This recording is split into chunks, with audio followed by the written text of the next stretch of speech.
Hello friends, आप सभी का स्वागत है स्टडी विद पायल के साथ। आज हम यहाँ पर कुछ अकाउंटिंग प्रिंसिपल्स के बारे में बात करेंगे। तो जनरली आज हमारे पास जो टॉपिक होगा वो हमारा होगा अकाउंटिंग प्रिंसिपल। तो आज हमारा जो टॉपिक होगा वो होगा अकाउंटिंग प्रिंसिपल, जिसके बारे में आज हम यहाँ पर स्टडी करेंगे। तो हमारे पास है ना काफ़ी सारे तरीके के अकाउंटिंग प्रिंसिपल्स होते हैं, जैसे कि आप इस वीडियो के अंदर देख रहे हैं। तो सबसे पहला हमारे पास जो प्रिंसिपल होता है वो होता है अकाउंटिंग एंटिटी। सेकंड हमारे पास होता है ड्यूल। थर्ड हमारे पास है मनी मेजरमेंट। एक हमारे पास होता है accounting period, matching, full disclosure, prudence, materiality and cost concept. तो हम इसे वन बाय वन करके यहाँ पर आज डिस्कस करेंगे। तो सबसे पहला जो हमारा प्रिंसिपल होता है वो हमारे पास होता है अकाउंटिंग एंटिटी। अकाउंटिंग एंटिटी, इसे हम और क्या बोलते हैं? इसे हम बिजनेस एंटिटी प्रिंसिपल भी बोल सकते हैं। ठीक है। तो इसका मतलब क्या होता है? जनरली जब हम इस प्रिंसिपल की बात करते हैं तो इस प्रिंसिपल का क्या मतलब होता है कि जो हमारा बिजनेस होता है, तो जो हमारा बिजनेस होता है उसके अंदर जो हमारा ओनर होता है, ठीक है, जो हमारा ओनर है और जो हमारा बिजनेस है, ठीक है, तो ये दोनों हमारे क्या होते हैं? दोनों के दोनों सेपरेट होते हैं। यानी कि कहने का क्या मतलब हुआ कि जो हमारा ओनर होगा वो अलग है और जो हमारा बिजनेस है वो अलग है। दोनों को अलग माना जाता है। हमारा जो ओनर होता है वो बिजनेस से बिल्कुल सेपरेट माना जाता है। तो इसका मतलब अगर हम बात करते हैं इसके अंदर, तो ये कहता है कि जो भी पर्सनल ट्रांजेक्शन होती है किसी भी ओनर की, तो वो हमेशा अलग से रिकॉर्ड की जाएगी। उसे अगर हम रिकॉर्ड करते हैं तो वो हमारी सेपरेट होगी, सेपरेट हमें उसे रिकॉर्ड करना पड़ेगा। अगर हम एग्जांपल लेते हैं कि कोई ओनर है, अगर उसने खुद का कोई हाउस खरीदा है, ठीक है, या फिर उसने कोई कार खरीदी है, या उसने कोई इन्वेस्टमेंट करी है, या फिर उसने कोई भी पर्सनल इनकम अपनी कमाई है, तो ये सारे हमारे क्या होते हैं कि जो हमारा ओनर होते हैं उसकी पर्सनल इनकम है, तो वो हमारे बिजनेस के अंदर इंक्लूड नहीं होती है। तो कहने का मतलब क्या हुआ? अकाउंटिंग एंटिटी, या फिर हम जिसे बिजनेस एंटिटी प्रिंसिपल भी बोल सकते हैं, जिसका मतलब क्या हुआ कि जो ओनर है वो हमारे बिजनेस से बिल्कुल सेपरेट होता है, दोनों अलग होते हैं बिल्कुल। ठीक है। तो ये हमारा फर्स्ट प्रिंसिपल था। आई होप आप सभी को ये क्लियर हो गया होगा। अब सेकंड प्रिंसिपल के अंदर आते हैं हम, मनी मेजरमेंट। ठीक है। सेकंड हमारा प्रिंसिपल होता है मनी मेजरमेंट, जैसे कि इसके नेम में पता चल रहा है, यानी कि जो हमारा बिजनेस होता है उसके अंदर ओनली वही ट्रांजेक्शन रिकॉर्ड की जाती है जो कि मोनेटरी, एक तरह से मनी मतलब क्या हो गया, जो कि मोनेटरी है, यानी कि जो कि हमारी क्वांटिटेटिव है। ठीक है। जो कि हमारी क्या है? क्वांटिटेटिव, यानी कि हमारी एक तरह से न्यूमेरिकल फॉर्म में हो रही है। ठीक है, जो कि हमारी मनी की फॉर्म में है। फॉर एग्जाम्पल अगर हम यहाँ पर एग्जाम्पल लेते हैं, तो अगर मैं यहाँ पर आपके एग्जाम्पल की बात करती हूँ, तो ये कहा कि जैसे कि हमने परचेज किया कोई गुड्स, ठीक है, purchase goods from Ram, from Ram 5000। तो इसे हम क्या करेंगे? रिकॉर्ड करेंगे, क्योंकि हमने 5000 का गुड्स राम से खरीदा है। तो वो हमारी क्या हो जाएगी? एक तरह से जो हमारी ट्रांजेक्शन होगी वो हमारी क्या हो रही है? मनी में हो रही है। तो ये हमारा सेकंड प्रिंसिपल होता है अकाउंटिंग प्रिंसिपल का। तो आई होप आपको दो प्रिंसिपल अभी तक समझ आ गए होंगे।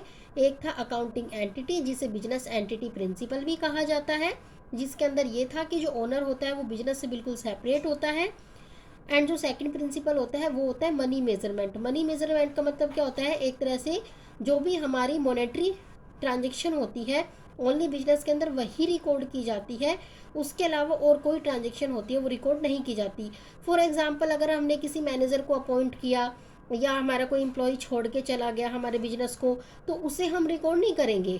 ठीक है। तो हमें ओनली वही ट्रांजेक्शन लेनी है जिसमें, जहाँ पर मनी की बात की जा रही है कि हमने इतने का परचेज किया, इतने की सेल की है, या फिर मैंने 1000 की चेयर परचेज की है। तो ये सभी जो मनी से रिलेटेड होती है ना, ओनली वही इसके अंदर रिकॉर्ड की जाती है। ठीक है। एंड नेक्स्ट हमारे पास जो प्रिंसिपल आता है वो हमारे पास आता है ड्यूल एक्सपेक्ट। कौन सा आता है? ड्यूल। थर्ड हमारे पास जो आता है वो हमारे पास आता है ड्यूल एस्पेक्ट। ड्यूल एस्पेक्ट का मतलब क्या होता है? ड्यूल एस्पेक्ट जो होता है वो हमारा एक प्रिंसिपल होता है। जनरली जब हम इसकी बात करते हैं तो ये भी हमारा क्या बताता है, ये हमें बताता है कि जो हमारी डेबिट साइड होती है और जो हमारी क्रेडिट साइड होती है, ये दोनों क्या होती है, हमेशा इक्वल होती है। इसके बारे में कौन सा प्रिंसिपल बताता है हमें, ड्यूल प्रिंसिपल बताता है। ठीक है, तो इसे हम ड्युअलिटी प्रिंसिपल भी बोलते हैं।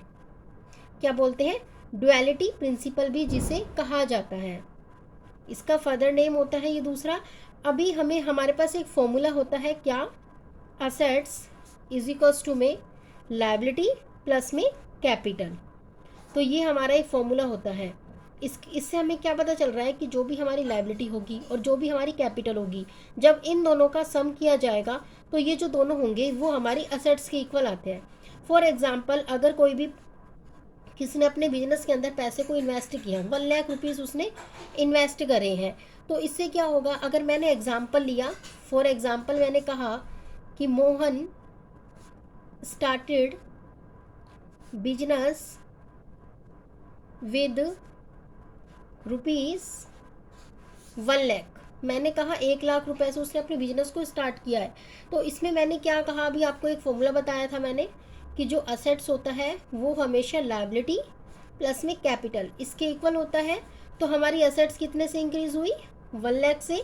लायबिलिटी यहाँ पर हमारी नहीं है तो हम 0 बोल देंगे, प्लस में कैपिटल, कैपिटल भी आपकी कितनी हो गई, 1 लाख रुपीज़। तो यानी कि जो हमारा डेबिट होगा और जो हमारा क्रेडिट होगा वो हमेशा क्या होंगे, सेम होंगे, इक्वल होंगे। उसे ही हम ड्यूल प्रिंसिपल या फिर हम ड्युअलिटी प्रिंसिपल बोल सकते हैं। इसके बाद जो हमारा 4th नंबर पे आता है वो हमारे पास आता है full disclosure. Full disclosure principle, इस प्रिंसिपल के अंदर क्या होता है, फुल डिस्क्लोजर के अंदर होता है कि जो भी हमारे बिजनेस की जितनी भी ट्रांजैक्शन होती है उन सभी के बारे में हमें बताना होता है।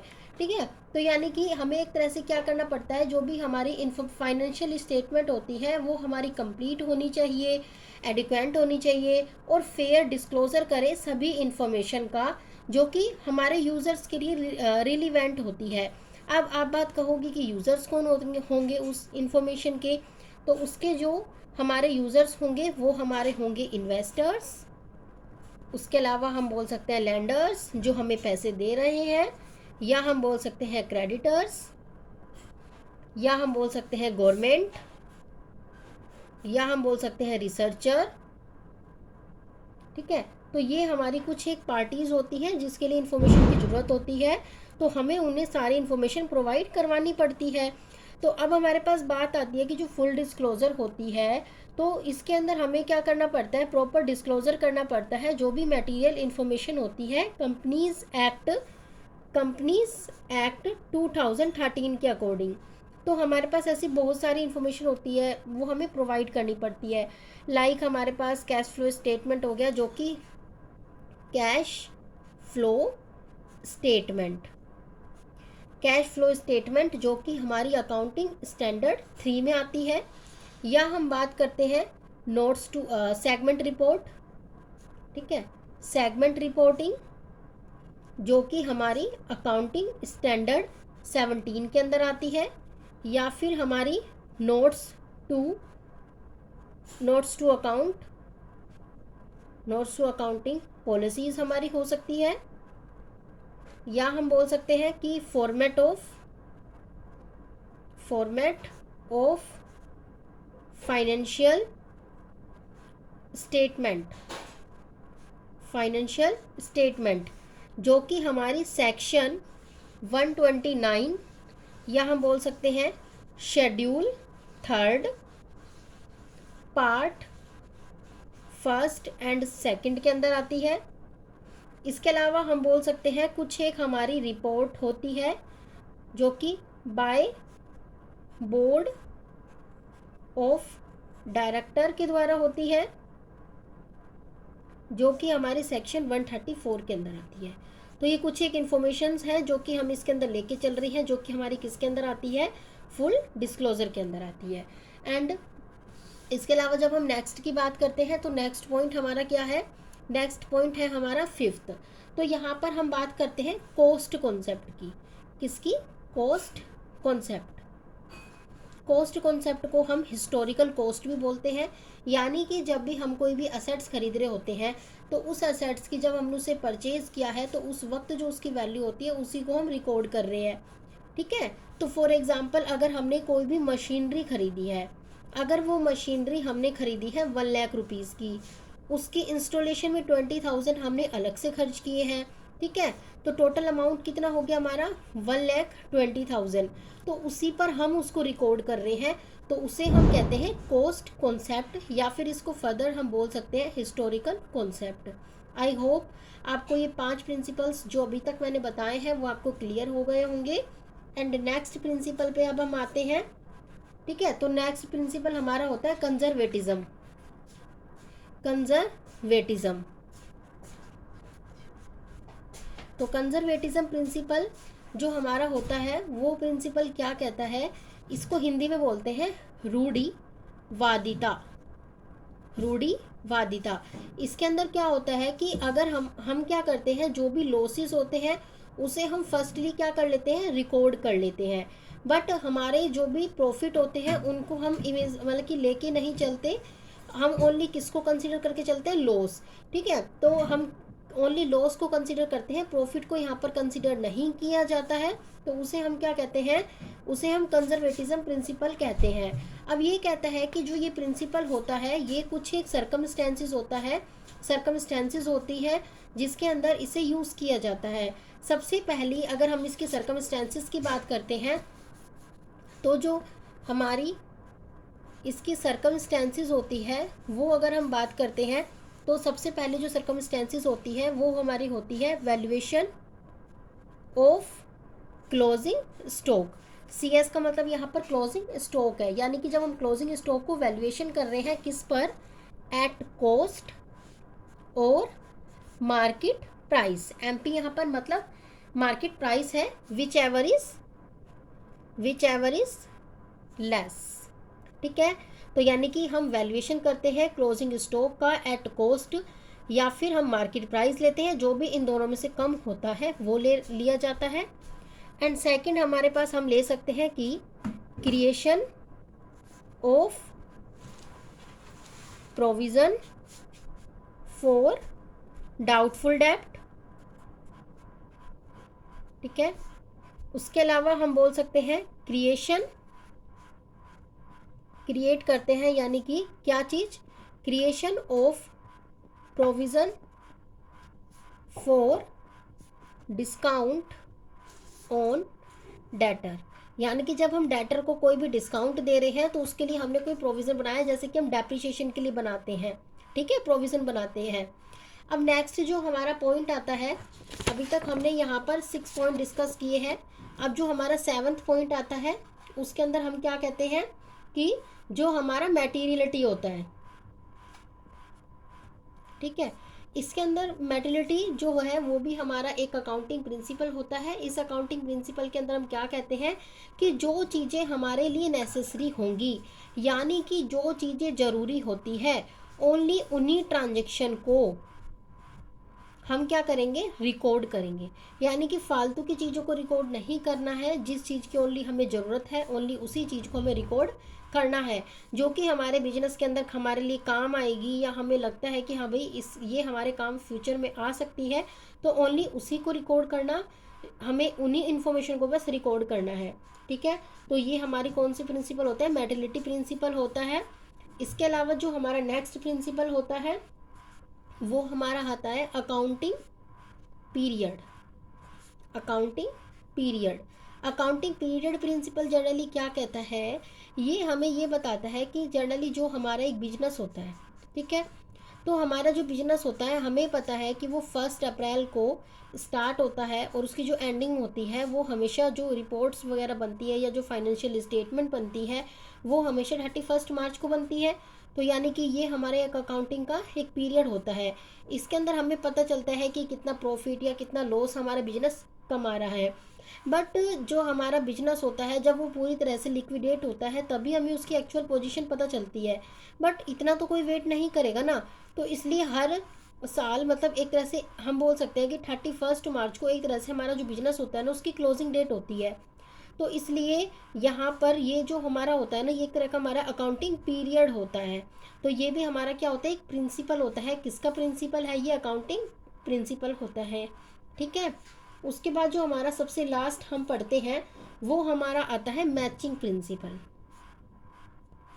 मैचिंग प्रिंसिपल, ठीक है। तो मैचिंग प्रिंसिपल क्या कहता है, मैचिंग प्रिंसिपल हमें ये कहता है कि नाम से पता चल रहा है मैचिंग, यानी कि जो भी रिवेन्यू है उसे उसके जो एक्सपेंसेस होते हैं हमें उससे मैच करना होता है। यानी कि जो भी एक्सपेंसेस, जो भी हमारे एक्सपेंसेस होते हैं जो कि हम इनकर करते हैं, जो भी हम इनकर करते हैं in an accounting period, in an accounting period should be match with revenue earned that period। तो क्या मतलब हुआ कि जो भी हम एक्सपेंसेस को इंकर कर रहे हैं एक अकाउंटिंग पीरियड के अंदर, तो उसे मैच करा जाता है उसी रिवेन्यू से जो कि अर्न की गई है उसी पीरियड के अंदर। ठीक है। तो ये हमारे होते हैं। उसके बाद जो हमारी एक्सपेंसेस होती है और जो हमारी रिवेन्यू होती है वो हमारी बिलोंग करती है किससे, to same accounting period to determine the correct profit of the accounting period. यानी कि जब हमें अकाउंटिंग का हमें क्या निकालना होता है, करेक्ट प्रॉफिट निकालना हो। तो आई होप ये हमने कुछ 9 प्रिंसिपल्स के बारे में समझा है। आपको ये 9 प्रिंसिपल अच्छी तरह से समझ आ गए होंगे। अगर आपको इनका स्क्रीनशॉट लेना है तो आप इनका स्क्रीनशॉट भी ले सकते हैं। और अगर इसमें आपको कोई भी प्रॉब्लम होती है तो आप कमेंट कर दीजिएगा। अगर आपको कोई भी डाउट होता है तो मैं कोशिश करूँगी आपके डाउट को सॉल्व करने की। And thank you.